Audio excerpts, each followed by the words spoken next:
Hello, this video is sponsored by BritBox, the premier streaming service for Britain's most beloved TV shows. I'm Lawrence Brown and I'm on a quest to uncover all of the memos that Britain and America lost in the pond, and one of those memos pertains to two things: size and history.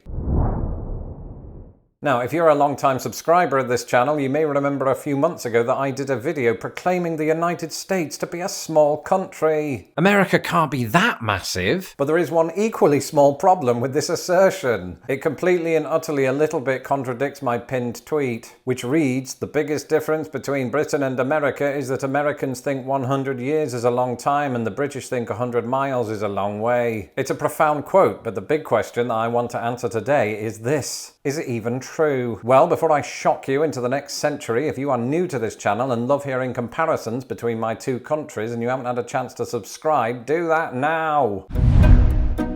In the meantime, let's break up that pithy quote into two halves. In the first half, I'm going to take a look at the assertion that us Americans think 100 years is a long time. The implication being, of course, that we the British don't. So why is that? Well, present Lawrence can't answer that. Instead, I'm going to hand you over to Lawrence from 2 seconds from now. Thanks, past Lawrence. As you've probably figured out by now, I did not always reside in the United States. For the first 20 years of my life, I grew up in a town on the east coast of England called Grimsby. And Grimsby is just your standard English town, which also happens to produce YouTube sensations. But like most standard English towns, it contains one or two visual reminders of how old all of this is. Take, for example, the Grimsby Minster, a building that is located next to our shopping centre, what do we call it? Precinct. It dates back to the 12th century. And there's a reason that I'm going high-pitched there outside of the usual ones. And that's because now that I've lived in the United States for almost 15 years, I myself look back at the age of some of Britain's buildings and nearly burst with excitement. Because in your average American town or city, you're not likely to find buildings that go back more than 300 to 400 years. This is probably why Americans I've interacted with have always been so awestruck when I tell them things like, "Ooh, you know when I visited York and I went to the top of that tower on a hill in the middle of the road called Clifford's Tower and I nearly got knocked off by the wind. That bastard was built in 1245 and that was only after an older version of it was destroyed by angry humans." And these are just some of the older British dwellings that I've personally visited.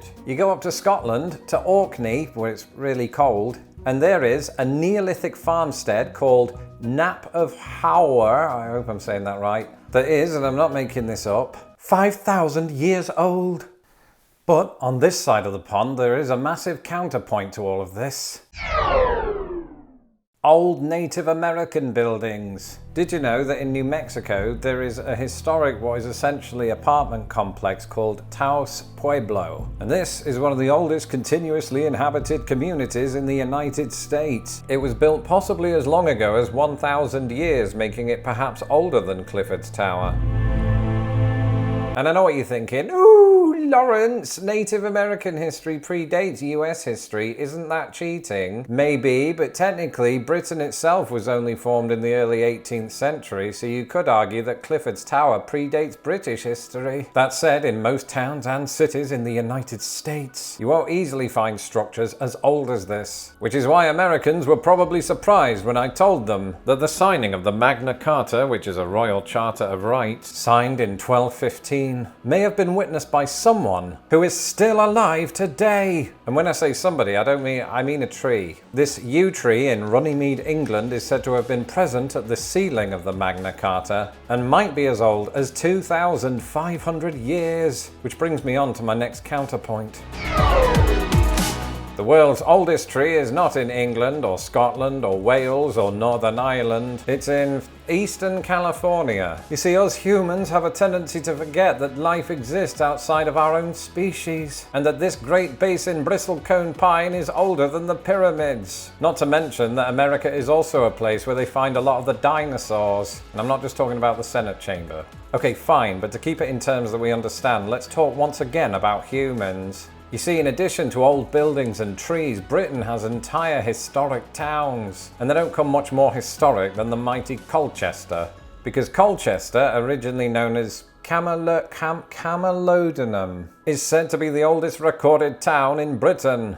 How old is it? Well, by the order of a few decades, it's older than Jesus Christ. The old buildings and walls that you see in the town today were added by the Romans, who invaded over the next couple of hundred years. And again, to me, that is mind-blowing, because for the last 15 years, I've lived in a country where, famously, the first attempt at an English settlement occurred as recently as the late 16th century, which, if you ran a clock of the Earth's history, was a mere few seconds ago. But I hope you're ready for another counterpoint, because here comes one.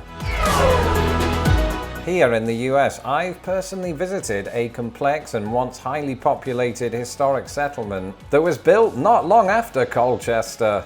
Cahokia Mounds, right here in Illinois, was first devised in the year 600, with its famous green mounds constructed by its native inhabitants 200 years later. And at the height of the town's popularity, it had more people living in it than London. That's London then, not London now. That would be mental. Of course, London now makes for a great place to film a TV series, as seen in the likes of Luther, EastEnders, and Silent Witness. And how do I know that? Well, because all of them are available to watch on BritBox. In fact, Silent Witness just launched its 26th, yes, 26th season. A popular, gritty detective series that actually premiered more than a decade before I moved to the United States. Silent Witness was basically CSI before CSI was even a thing, but with the added bonus of British accents. And of course, all of this is great news for people who like to binge watch Lost in the Pond, because firstly, after devouring all of my award-nominated comedy, I'm sure you could do with some dramatic relief. But secondly, there's a special offer in it for you that I'm going to tell you about in approximately 11 seconds exactly. In addition to this, you can stream your other favourite British shows via your smartphone, tablet, desktop, Chromecast, Apple TV or Roku device, as well as LG and Samsung smart TVs. Head to BritBox.com/LostInThePond and use the promo code LostInThePond when signing up for a monthly subscription, and you'll get 50% off your first month. The link is also in my description below. And so we reach the second half of the quote. The British think 100 miles is a long way. The implication there being that Americans think nothing of such a distance. And largely, this is true. I have family members who live about 200 miles from me, and we drive down to them every time there's a holiday. Just because the trains are crap, but also because that's just a normal holiday commute for some Americans, who may even choose to go further than that and have little to no qualms. But then it got me thinking, there are some Americans who like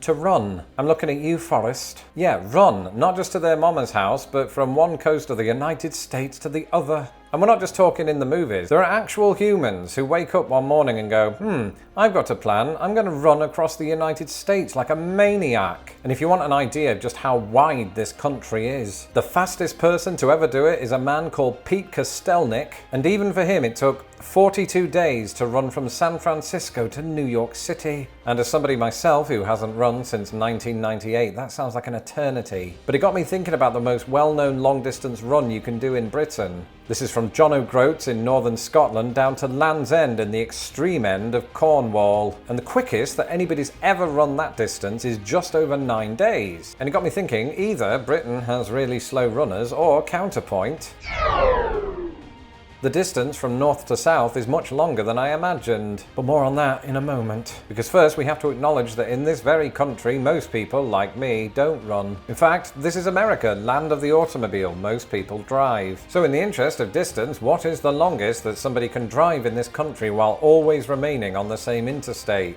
The answer? Interstate 90, which runs from the east coast to the west at a distance of just over 3,000 miles. For comparison, that is longer than taking a flight from Manchester Airport in England to Bangor Airport in the state of Maine. And do you know how I know that? Because that was my first ever flight. And when you're flying over nothing but a giant pond for 8 hours, it can feel like an eternity. So have fun on I-90. Oh, and if you're looking for a counterpoint on this particular one, you'll equally be waiting until the end of time, because I don't have one. Because the longest motorway in Britain is the M6, which clocks in at a paltry 231 miles. But it's worth pointing out that Interstate 90 doesn't even represent the longest distance between two cities in the continental United States. To do that, you'd have to travel from Point Arena, California, all the way to West Quoddy Head. That's a real place in the state of Maine. In total, that distance is 3,527 miles, which brings us back to John O'Groats to Land's End, which, while nowhere as long as its American counterpart, is still 837 miles, which is about a quarter the American distance that I just mentioned. Remember, the United States is approximately 40 times the size of the United Kingdom.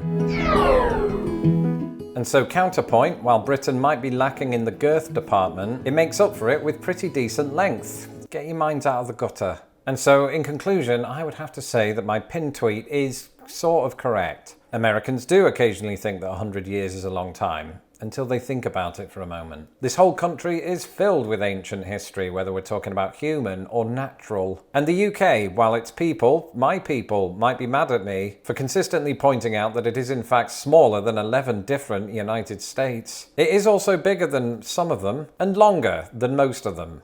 Probably. I haven't done the maths. So it simply remains for me to return to my Twitter account at LostInThePondUS and share this video beneath my pinned tweet as a pretty solid counterpoint. Until next time, that's it for this episode. You can also follow me on Threads at lawrence.m.brown, and don't forget to subscribe to this channel so that I don't have to. If you are intrigued as to how I previously believed America to be small, you will watch that video next. And finally, to attend my secret weekly live streams, as well as to binge watch my secret video series, Diary of a YouTube Sensation, why not become one of my ponderers either at patreon.com/lostinthepond or by clicking the join button below. Until the next video, goodbye.